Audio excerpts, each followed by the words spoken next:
Bring them out. Bring them out. Who's down inside of you that makes hell nervous? There is freedom that needs to come to somebody's spirit because they have been restricted by their confusion, by their pain. I hear God saying you're still anointed. You just got to allow yourself to let go of what's been restricting you. And if you got to know before you go, God's going to breathe it into somebody else's ear. I'm going to take all of my raggedy, all of my fear, and I'm going to step into it anyway. God wants to know, will you be more loyal to the identity you've known than the destiny he's calling you to?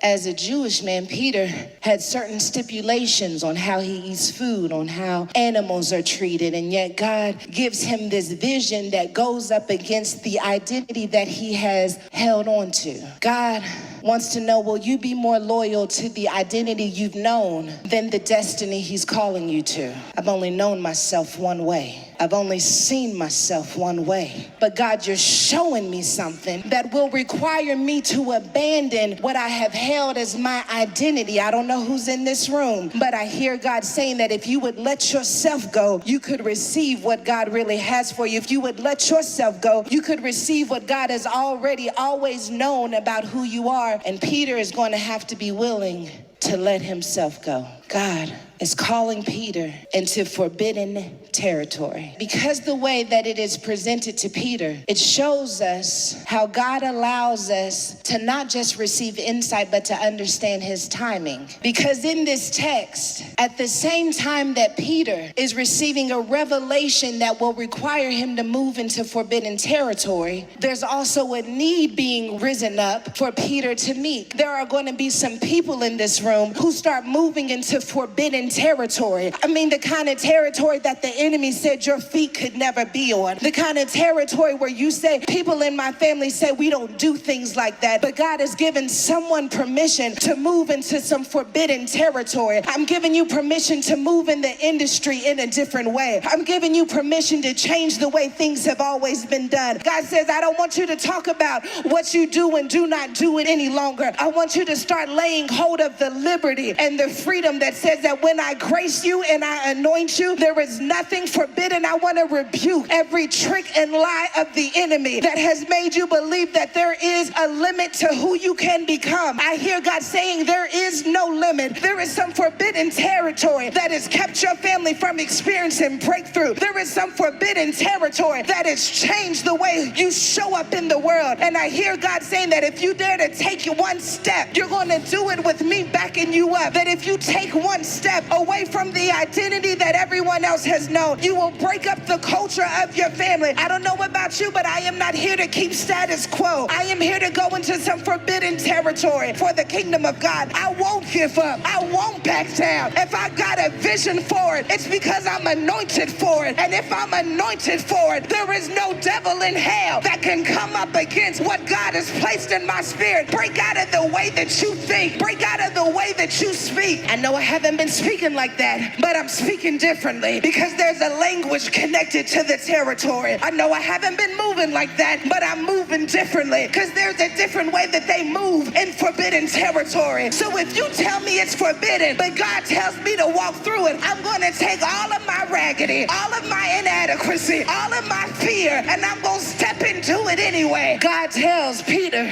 rise, Peter, kill and eat. Rise, Peter, kill and eat. He's never had to do this before, but God gives him permission. I'm going to get my hands dirty, but I'm going to get it done. This isn't a message for someone who wants to stay cute and accepted. This is a message for people who don't mind being talked about. I don't mind you not understanding who I am. I don't mind you not getting it fully. I got to rise to the expectation. But there's a space between who I am and the expectation.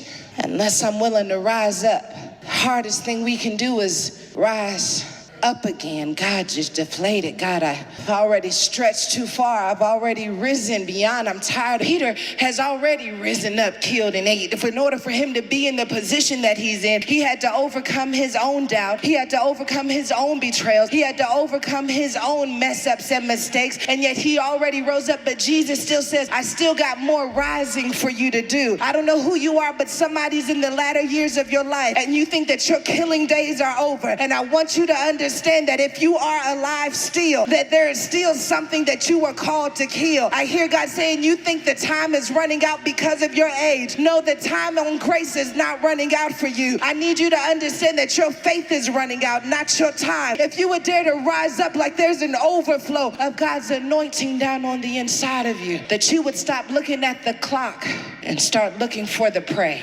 The text tells us over and over again now, while Peter was thinking on the vision, while still processing the vision, Peter wondered within himself what this vision which he had seen meant. He didn't get it when he saw it, but God sends a need to make a demand on what's still in process. So often, we don't move into positions of authority, positions of grace, positions of obedience, because we haven't fully processed what I'm supposed to do when I get there. I'll go when I know, is what we say. But we don't really have time for that because we're in the last days. And if you got to know before you go, God's going to breathe it into somebody else's ear, because God wants someone who will find out on the way. You see, I don't know about you, but I've come to a stage in my life where I realize that the only way that I can say yes is if I'm willing to go without knowing. God, I don't know exactly how you're going to use me when I get there, but I packed my bags and I'm on the way. I'm going to go before I know, because I trust that as I'm stepping, you're figuring it out. As I'm stepping, you're going ahead of me and making my crooked path straight. I'm going because there's a need waiting for me when I get there. But when you get to where God is calling you, the need will be so evident. And I want to prophesy this over your life, that there is no one else who can fulfill that need but you. The moment that you step into that place, God is going to reveal why it had to be you who released the grace that leads to transformation. It's time to release the ministry. And I don't just mean preaching, I mean the ministry that is down on the inside of you. Anytime we hear the word ministry, we think we got to grab a Bible and a microphone. If that's what God has called you to, that's great. But sometimes God will use your gift to help you serve ministry. The gift is just a disguise for the ministry. Yeah, I know how to do hair, but I also know how to pray over you in a way that you've never been interceded over before. Yes, I know a little bit about numbers, but what I know more about is how I can bring a blessing to your finances. God says that thing that I gave you is an authentic anointing that only rests on you.